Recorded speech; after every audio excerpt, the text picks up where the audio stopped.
Voici les informations essentielles à retenir ce 6 décembre à Madagascar. Aujourd'hui, le président de la refondation, le colonel Randrianirina, accompagné du premier ministre Erin Salamarazonarivil, a remis 28 transformateurs à la Jirama, à Tanet Beilaf. Ces équipements, pour un montant d'environ 5 milliards d'arias, visent à répondre en urgence aux nombreux blackouts qui frappent la population.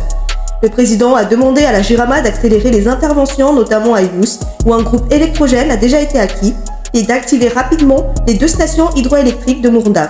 Selon le directeur général Ron Weiss, le plan de redressement de l'eau et de l'électricité est prêt, tandis que le Premier ministre a rappelé l'urgence de mettre en œuvre les solutions disponibles.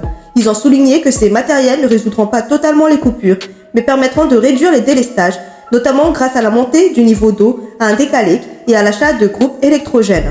Par ailleurs, le président de la refondation a tenu un discours ferme contre les divisions politiques fondées sur l'origine ethnique.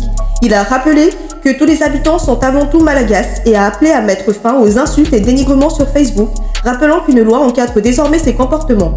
Sur le plan politique, les préparatifs du Fikondindu national avancent. Les consultations débuteront ce mercredi, soutenues par des bailleurs et le FFKM.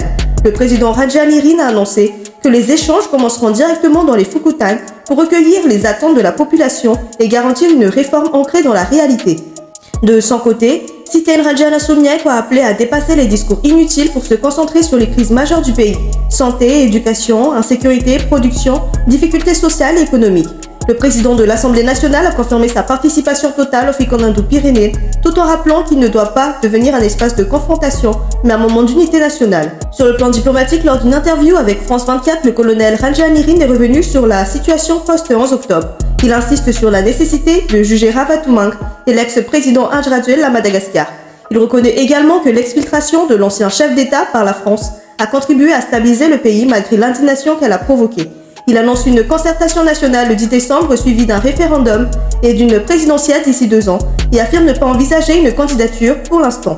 Il confirme avoir échangé avec Emmanuel Macron qui a promis une aide alimentaire et budgétaire. Sur les îles éparses, la position officielle sera annoncée après la concertation nationale.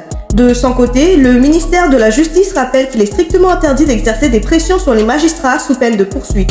Toute ingérence est considérée comme une infraction assimilée à de la corruption. Le ministère appelle au respect total de l'indépendance judiciaire. Au niveau institutionnel, le projet de loi de finances initiale 2026 a été adopté par le Sénat, avec maintien des amendements proposés par l'Assemblée nationale. Il doit désormais être soumis à la Haute Cour constitutionnelle. Enfin, à Tuliar, une grande assise universitaire s'est tenue à Manindaï pour trouver des solutions aux problèmes récurrents de l'université de Tuliar.